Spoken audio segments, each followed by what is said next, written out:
안녕하세요. 오늘은 12월 15일 화요일입니다. 진료실이고요. 점심시간이 임박한 12시입니다. 12시 5분인데요. 오전 진료도 이제 마감이 되고, 부천에서 오시는 환자분께서 김밥을 사오시는 김에 저희 먹으라고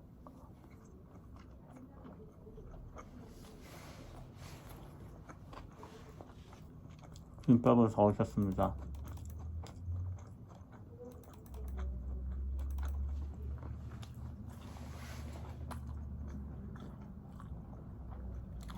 아침을 못 먹었는데요.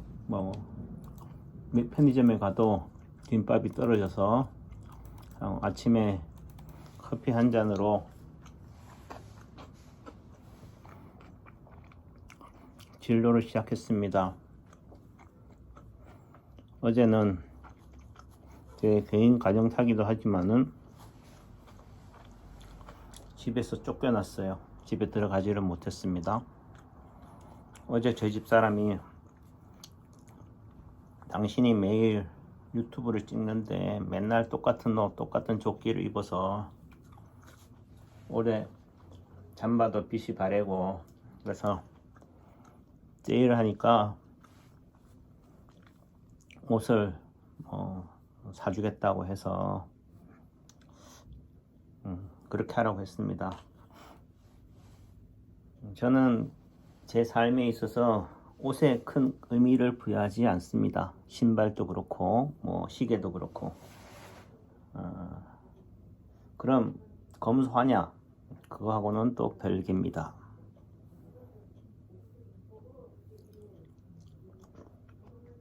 실제 제 유튜브가 오래된 아이폰 6를 쓰고 있는데 오래되기도 하고 배터리 용량도 좋고 유튜브 할 생각도 안 했기 때문에 그러다 보니까 이게 유튜브 용량에 의해서 서버가 자꾸 돼서 업그레이드도 안 되고 해서 그냥 자제해. 저희 만난 선배가 야, 너 좀 핸드폰 좀 바꿔라. 도대체 이런 핸드폰 가지고 어떻게 쓰냐 하길래 겸사겸사 핸드폰을 바꿨는데 좀 어제 며칠 전부터 나오는 핸드폰 유튜브가 조금은 더 화질이 더 깨끗하지 않나요? 아이폰 12입니다. 맥스 프로인지 뭔지 우리 아들이 주문해서 샀습니다. 그래서 그래요. 또 궁금하시죠? 왜 집에 못 들어갔느냐? 왜 쫓겨났냐? 가끔씩 저희 집사람이 하는 얘기가 다음 생에는 또 만나면은 또 만나겠냐 이런 얘기 하잖아요. 저는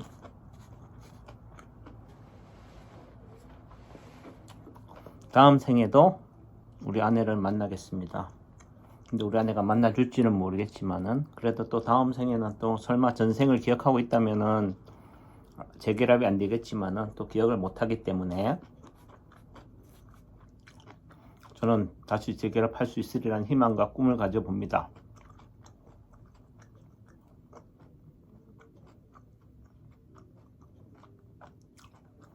글쎄요, 이렇게 말은 웃으면서 하지만은 또 한편으로는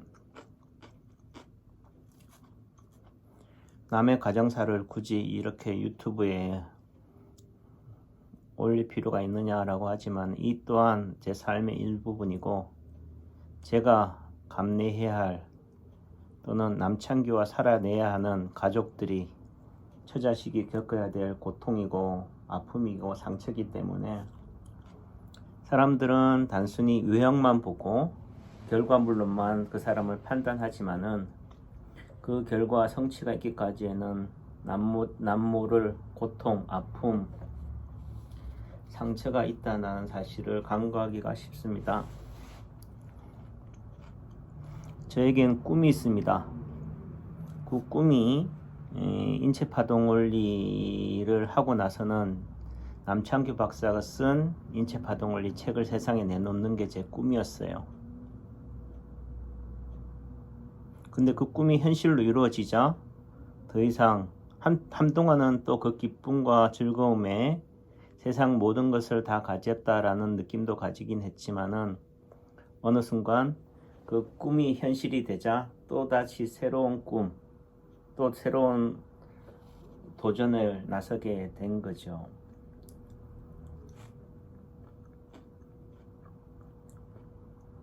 제가 중학교 때, 중3 때 부산에 전학을 갔을 때 피카소 전시회가 부산 시립미술관의 박물관에서 있었어요.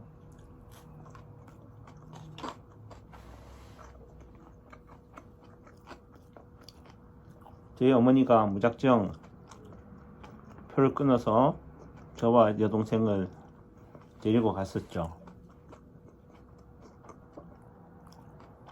그 당시 입장료도 적지 않았던 금액이었던 것 같고, 저는 도대체 이 그림 같지 않은 그림에 돈을 투자해야 된다는 것 자체가 이해가 안 됐고, 또 이해되지 못하는 그림에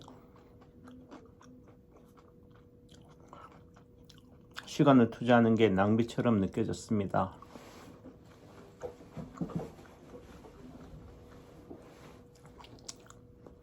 또 제가 고등학교 때 인문계 고등학교였기 때문에 알게 모르게 내신 성적에 민감할 수밖에 없었던 시기였고, 저는 솔직히 미술 시간, 체육 시간, 음악 시간이 고역이었어요. 왜냐하면 저는 그런 쪽에 젬병이었거든요. 특히나 뭐 어떤 그림을 그린다라고 하면은 저는 그 한 시간이 아주 고통이었습니다. 왜? 저는 그림을 그린다라고 하면은 어릴 때 그냥 탱크 그리듯이, 예를 들면 이렇게 네모 반듯한 걸 몇 개 올리고 그 다음에 직사각 하나 막대기 하나 딱 그리면 탱크잖아요. 그런 것밖에 그릴 줄은 모르니까 전혀 이런 예술적으로는, 음악도 마찬가지고, 뭐 음치라고 하기는 어렵지만은 음을 제대로 읽거나 할 줄 모르고, 또 체육도 마찬가지고, 뭐 제가 골프에 빠져서 뭐 싱글도 했지만은 그거는 정말 야, 내 인생의 마지막 운동은 골프다, 이거 아니면은 내가 내세울 게 없다라고 해서 골프에 그냥 신체적 핸디캡에 불구하고 할 수 있는 운동이고, 또 기초 레슨에 충실했기 때문에 1년 반 만에 싱글도 하긴 했지만, 실제 골프장에 잔디를 밟은 걸로 따지면 1년 만이죠. 이렇게 하긴 했지만은 전혀 이런 예체능 쪽으로는 관심도 없었고 또 소질도 없었던 상황이기 때문에 미술 시간에는 어떻게든 간에 시간 때우는 게 너무 고통스러운 거예요. 그러다가 우연찮게 또 그 시간이 다 그리지를 못해서 미술 선생님께서 집에서 마지막 그림을 그려갖고 제출해라 라고 했는데, 저는 뭐 어떻든 제출은 해야 되고 하니까 제 여동생한테 그림을 대신 그려달라고 그랬죠. 근데 제 여동생이 그림에 또 소질이 있는 상태였기 때문에 너무 또 잘 그린 거예요. 제 수준에서 그려야 되는데, 그 얼마 후에 미술 선생님이 교무실을 부르더라고요. 저랑 또 같이 또 성적이 좋은 친구 둘을. 그러면서 저보고 이 그림 누가 그렸냐? 제가 그렸는데요. 그 상황에 어떻게 하겠습니까? 제 동생이 그렸다고 할 수는 없는 거니까, 그 사태로 인해서, 거짓말로 인해서 어떻든 가더라도 진실을 말함으로 인해서 생기는 더 파장이 더 크다고 생각했으니까 선생님이 웃으시면서 다음에는 이러지 마라 이렇게 하고 했는데, 지금도 그래요. 그 선생님이 또 제가 재수하면서 또 그 뭐 생활기록부인지 뭔가를 띄러 갔을 때도 또 반갑게 맞아주셨고 했던데, 그 무심코 했던 말 한마디, 또 그런 격려, 애정이 지금 이 얘기를 하면서 생각이 나네요. 아무튼 저는 미술, 예체능에 관심이 없다 보니까, 특히 뭐 교회에서도 할 수 있는 게 성가대를 앉아라 하는데, 저는 성가대 앉는 게 엄청 스트레스였거든요. 노래도 모르는데. 그래서 그런 어떤 하나의 돌파구가 저한테는 예체능을 잘하는 사람을 뭐 주변에 두거나, 또는 그런 여자, 특히 뭐 전 피아노 반주를 할 줄 아는 교회에서 여자를 맞이해야겠다. 그걸 뭐 목적을 갖고 한 건 아니지만은 그런 부분들이 어느 정도는 지금의 배우자를 만나서 결혼하는데 영향을 미쳤다라고 봅니다. 그래서 저는 교회에서 피아노 반주하는 또 내 대신 성가대를 반주를 하는 아내를 필요로 했던 부분도 있지만은 그렇다고 해서 뭐 모든 예술을 하는 여자를 내 아내로 만든 건 아니잖아요. 아내한테 끌림, 사랑이 전제가 되니까 만났던 부분이고 또 지금의 아내를 만나 가정을 꾸린 거에 대해서 너무 감사하다. 또 제가 이런 오늘의 성취, 한의원에서 이렇게 한의원이 성업을 이루고 남창규 박사가 쓴 인체파동원리 책을 내고 이렇게 인체파동원리에 입문해서 여기까지 오는 데는 많은 반대도 있었지만 아내의 그리고 가장 큰 공신이 아내다. 그래서 그런 부분에 있어서 아내로부터 받던 사랑을 어떻든 보온하기 위해서라도 꿋꿋이 남은 생에 열심히 곁에서 봉사라면 그렇지만은 또 섬기며 살아가야겠다라는 생각을 합니다. 얘기가 좀 길어지긴 했는데요. 그래서 왜 쫓겨났냐 그 얘기 빨리 해라 라고 하시겠지만은 그게 어제 오늘의 하루 이틀의 문제로 인해서 쫓겨났겠습니까? 그러니까 어찌 보면은 인체 파동 원리를 한 거에 대한 굳이 그것으로 그냥 편안하게 안주하면서 들어가십시오. 예, 잘 먹겠습니다. 예, 조금만 계셔보세요. 예, 안주하는 삶을 살아가고 이런 부분도 있으니까 아니면 나중에 전화통 하시죠 뭐. 예, 예, 예. 그런 부분도 있고 또 한편으로는 제가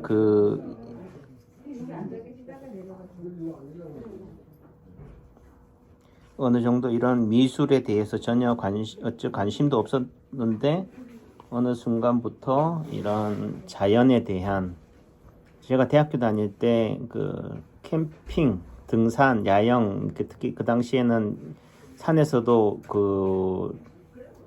취사가 가능했으니까 지리산이라든지 설악산, 덕유산 이런 많은 산들을 여름이나 겨울 또는 봄, 가을로 경주를 4박 5일 일주일 이렇게 선배랑 하면서 몸은 힘들어도 느끼던 성취감 또는 이런 정치들이 알게 모르게 내 삶 속에 배어 있었다라는 생각을 해요. 그래서 인체파동원리 책을 내고 어떻게 보면 내 마지막 꿈이 책을 내는 건데 책을 내고 나서 그 허탈감에 어떻든 좀 약간의 무기력증에 빠지기도 했지만은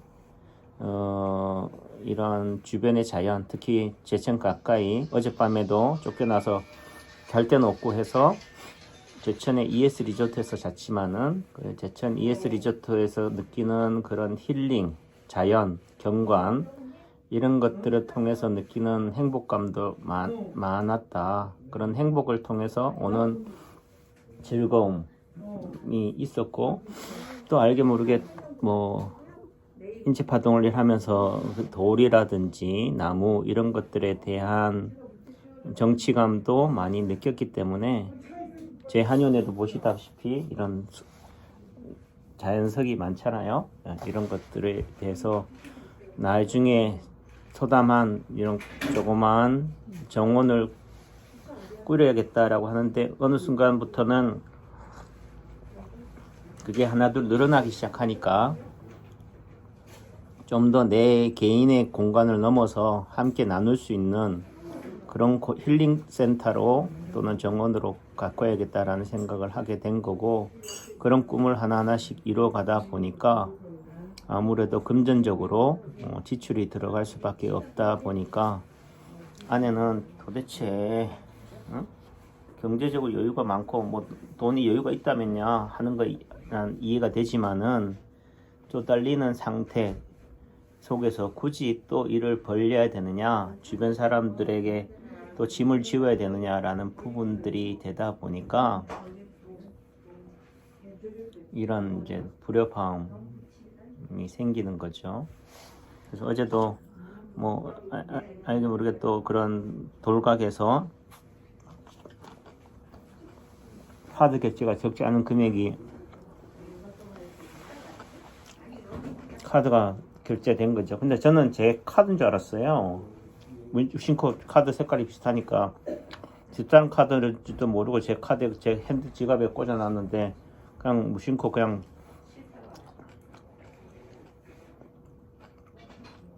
꺼낸 게 집사람 카드인 거죠. 그러니까 집사람 카드니까 집사람 핸드폰으로 결제가 금액이 뜬 거예요. 그것도 금액이 엄청나고 엄청나다는 표현이 그렇지만 한도 초과가 돼버리니까 저는 이상하다. 지난달 결제가 안 해서 한도 초과가 됐나 이 생각을 하고 넘겨버렸는데 좀 이따 바로 전화가 온 거예요. 어디냐고, 도대체 뭐 하냐고. 그렇다고 또 바로 얘기할 수도 없는 거잖아요. 얼버무리고 하다 보니까 집에 들어올 생각도 하지 마라. 더 이상 참는데도 한계가 있다. 이런 얘기가 나온 거고, 저도 코로나 같이 이런 어려운 힘든 여건 상황 속에서 제 좋다고 제 꿈만 꿀 수 있는 상황도 아니기 때문에 저도 그 꿈을 함께 가족과 함께 이뤄가는 그런 측면도 있고, 또 실제적으로 꿈을 이루는 게 중요한 거지 꿈만 꾸다가 일만 벌리다가 오는 그런 부분들도 있으니까, 실패하는 부분도 있으니까 이런 위험 부담을 최소화하는 측면에서는 저도 최대한 어떤 곤대한 꿈을 다 포기하고 그냥 어떤 면에서 그냥 초담하게 조용하게만 내가 보고 즐길 수 있는 그런 정도로만 하자. 그리고 여건이 되면은 좀 더 그때그때 하나하나씩 이뤄 나가자라는 생각을 가지고는 있습니다.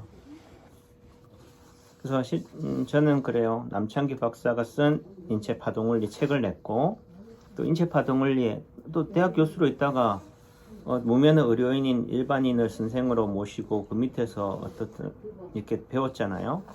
이 말의 의미 속에서는 어떤 일에 대한 도전을 통해서 이루어지는 성취감에 저는 삶의 즐거움과 보람을 느끼는 사람이다. 부도 좋고 뭐 권력도 좋고 하지만은 이런 명예욕이 좀 강한 사람이다 라는 측면에서 실제 이름도 인체파동원리 뭐 파동한의원이라든지 인동한의원이라든지 이런 걸 하지 않고 굳이 남창규 한의원이라고 했다는 부분도 특정인에게 휘둘리는 삶을 살지 않겠다라는 부분도 있었겠지만은 이 남창규라는 책임성도 한 동시에 내 자신에 대한 어떤 그런 공명심도 적지 않겠다라는 생각은 해요.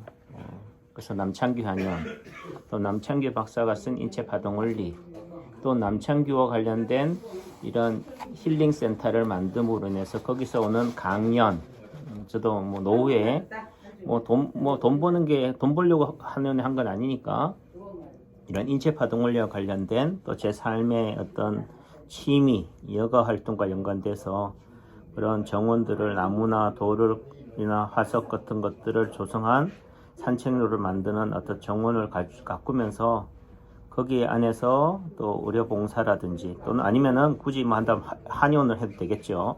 굳이 한의원을 한다는 게 수익사업으로만이 개념은 아니니까 쉴 수 있는 그런 펜션도 같이 가주면서 여기서 우리가 요양원이 축소된 개념이라고 볼 수 있겠죠. 그래서 건강한 사람들이 와서 잠시 하루 이틀 쉬었다가 치료받고 또 강연도 듣고 또 이렇게 그 공간에 또 전시실도 만들어서 수석이나 이런 것도 되겠고 지역사회 예술인들이 어떤 창작 의지도 고취시키면서 거기에 어떤 무료로 예를 들면 전시 공간으로도 만들어서 그분들이 전시하는 전시 공간도 되면서 또 관심 있는 분들은 구매할 수 있는 그런 하나의 플랫폼을 저는 만들어야겠다.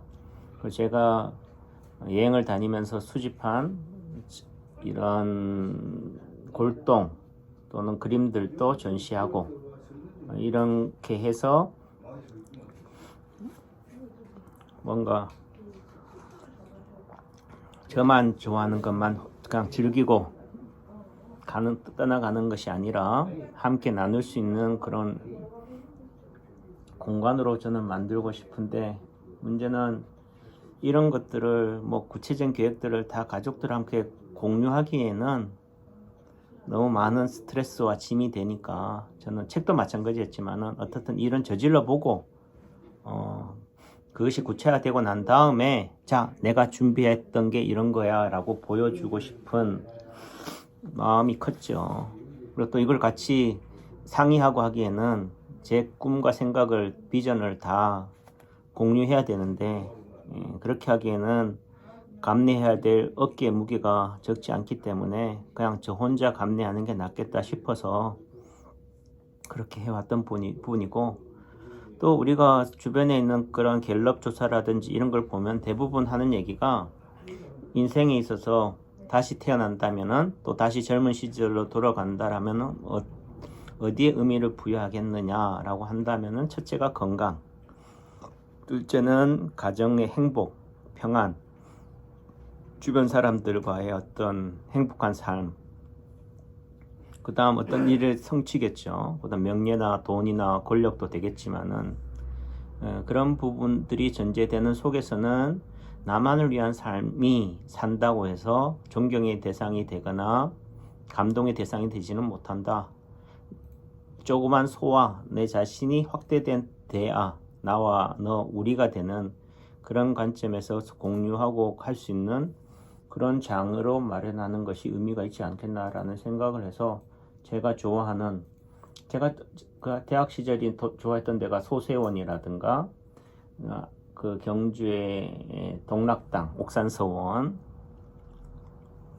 얼마 전에도 갔지만은 예천의 초간정이라든가 안동의 만유정, 뭐 요런 우리나라 선비들이 노후에 뭐 경제적인 뒷받침이 됐기 때문에 가능한 부분이지만은, 그걸 떠나서 뭐 고산 윤선도 선생님도 보길도였던 그런 정자들을 만들고 했지만은, 첫째는 뭐 경제적인 뒷받침이 돼야 되고 하는 거지만은, 그래도 내 수준에서, 내 여건 닿는 범위 내에서 할 수 있는 선에서 한번 해보다가 가자. 또 무한 얘기로 하지 못해서 후회하는 것보다는 하다가 실패해서 오는 상처 또는 그걸로 인한 것도 의미가 있지 않느냐. 그래서 후회하지 않는 삶, 그것이 도덕적인 어떤 그런 사회에 어떤 해악을 끼치는 것이 아니다라고 한다면은, 내가 원하는 그러한 삶을 살고 가는 것이 의미가 있지 않겠나라는 측면에서 그런 꿈을 꾸고 있습니다. 다만 문제는 내 혼자만 산다면은, 제가 출가해서 가출해서 혼자 사는 사람이라면 내 멋대로 살아도 되겠지만은, 가정의 배우자로서 느끼는 그런 마음 아픔, 상처도 포용해 나가야 되는 측면들이 되다 보니까, 그런 부분에 있어서 아픔을 줘서 많이 미안하고 안타깝다는 생각을 하면서, 그래요. 그러면은 제 친구가 이런 얘기, 이주연 박사한테 이런 부분에 대해서 어떻게 해야 되느냐 라고 했을 때, 이 박사가 하는 얘기가, 너에게 어느 게 더 소중하냐, 가정이냐, 아내냐, 일이냐, 예를 들면 그거냐, 정원이냐 라고 했을 때, 뭐 저는 답은 나오죠. 둘 다지.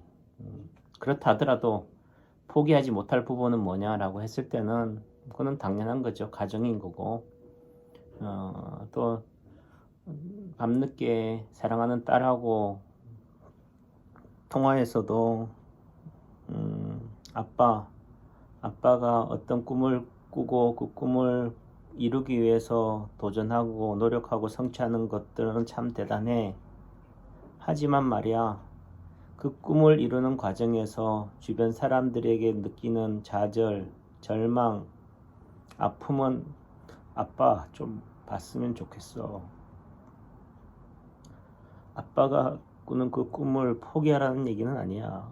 하지만은 그래도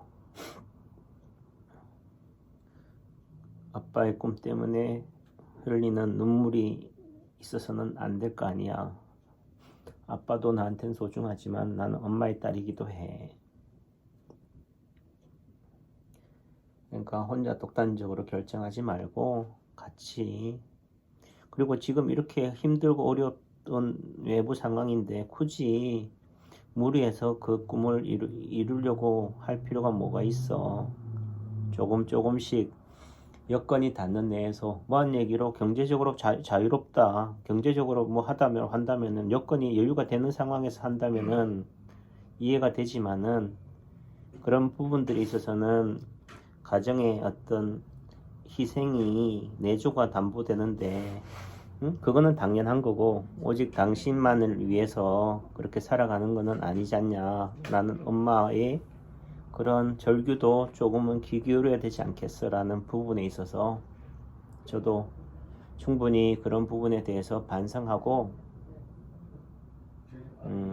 더 이상 일을 벌리거나 무리하는 그런 일은 하지 않도록 할게요. 그런 측면이 제 스스로에게 또 제가 아내에게 또 이 자리를 빌려서 반성하고 노력하는 그런 모습들이 되어야겠다.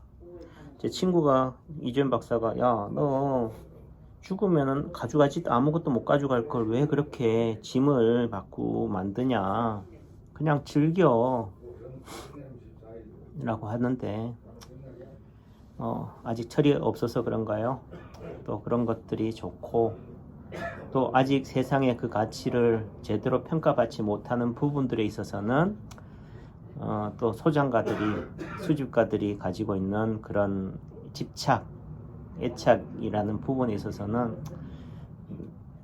나한테 내 손에서 최종적으로 보관되어지고 소유되어지지는 못한다 할지라도 그래도 내 가까이서 보고 즐기는 공간으로 유지 존속하고 싶다라는 그런 마음이고 다만 지금 가진 것도 잘 지켜나가는 것도 소중하니까 그런 차원에서도 엑셀레이더만 있는 자동차로 살아왔는 제 자신을 반성하면서 브레이크를 걸도록 하겠습니다.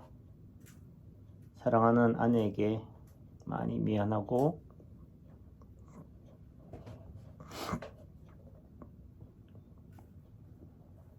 이 자리를 빌어서 미안하다는 말을 합니다. 잘할게요.